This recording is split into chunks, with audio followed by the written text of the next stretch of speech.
ଥରେ ପଢେଇଥିଲି ନା କେ ପାଣିରେ କୋଉ ଜିନିଷ ଭାସେ କୋଉ ଜିନିଷ ବୁଡି ଯାଏ? ମନେ ଅଛି?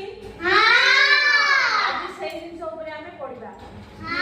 ତମମାନେ ଗାଁରେ ରହୁଛ? ପୋଖରୀରେ ଗାଧେଇଛ? ପହଁରିଛ ନା ନାଇଁ? ପୋଖରୀରେ କଣ ଭାସେ କଣ ପାଣି ଭିତରେ ବୁଡିକି ଥାଏ ଦେଖିଛ କେବେ? ଗୁଡି ବାଲି ପଥର ପୋକ ଏଇଗୁରା ସବୁ ପାଣି କୋଉଠି ଥାଏ? ତଳେ ଥାଏ। ଆଉ ଉପରେ କୋଉଟା ଭାସୁ ଥାଏ? ପତ୍ର ଜରି କୁଟା ଯାହାବି ହଉ ସେ ସବୁ ଭାସେ। ସେଇ ଭଳିଆ ଯୋଉ ପିଲାମାନେ ସହରରେ ରହୁଛନ୍ତି ସେମାନେ ତ ପୋଖରୀ ଦେଖିବା ପାଇଁ ପାଆନ୍ତି ନାହିଁ। ତାଙ୍କ ପାଇଁ କଣ କରାଯାଏ? ଗୋଟେ ଗୋଟେ ପାର୍କ ଥାଏ ତା ଭିତରେ ସୁଇମିଂ ପୁଲ କରାଯାଏ। ସୁଇମିଂ ପୁଲ ଜାଣିଛ ନା ନାଇଁ? ଏମିତି ହେଇଥାଏ ସୁଇମିଂ ପୁଲ। ଏମିତି ବଡ ଆକାରରେ ହେଇଥାଏ ପୁରା ଘର ଆକାରରେ ହେଲା। এই সুইমিং পুলে ସେମାନେ କଣ କରନ୍ତି? ଯେତେବେଳେ ତାଙ୍କ ଛୁଟି ଦିନ ଥାଏ ବାପା ମାଙ୍କ ସାଙ୍ଗରେ ଯାଆନ୍ତି ଗାଧାନ୍ତି ଆଉ କଣ କରନ୍ତି? ଏନ୍ଜୟ କରନ୍ତି ଆଉ ହେଲା। ଯେମିତି ତମେ ପହଁରୁଛ ମଜା ଲାଗେ ନା ନାଇଁ? ଭାଇ ସେମାନେ ତ ପାରନ୍ତି ସବୁବେଳେ ତ ସେଥିପାଇଁ ସେମାନେ ହଁ ତ ସେତେବେଳେ ସବୁବେଳେ କଣ କରନ୍ତି? ସେ ଯେତେବେଳେ ଛୁଟି ଦିନ ଥାଏ ସେତେବେଳେ ଯାଆନ୍ତି।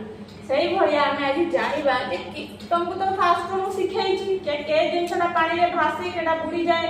ମୁଁ ତମକୁ କେତେଟା ଜିନିଷ ପଚାରିବି ତମେ କହିବ ହେଲା। ଯଦି ମୁଁ ପାଣିରେ ଗୋଟେ ଛୋଟ ଏମିତି ଗୋଟେ ତମର ଡଲ ଅଛି ହେଲା। ଡଲ ଅଛି ଏଟା ତା ହାତ ଗୋଡ ଏମିତି ହେଲା। ଡଲଟା ଏଟା ଗୋଟେ ଛୋଟଟେ ଅଛି। ଡଲ ମାନେ କଣ ଜାଣିଛ? କଣ୍ଢେଇ ହେଲା।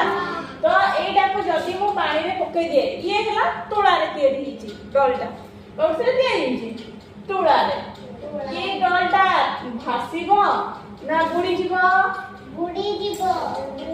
ତୁଳାରେ ତିଆରି ହେଇଛି ଡଲଟା ପାଣିରେ ବୁଡିଯିବ? ଭାସିବ। ଯଦି ଏଇ ଜାଗାରେ ମୁଁ ଗୋଟେ ଷ୍ଟିଲ ଚାମଚ ପକାଏ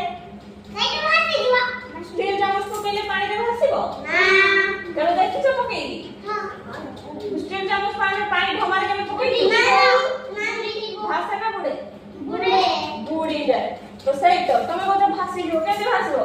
ସେ ପରା ଯେଉଁ ଜିନିଷଟା ପାଣି ଠାରୁ ହାଲକା ସେ ଭାସିବ।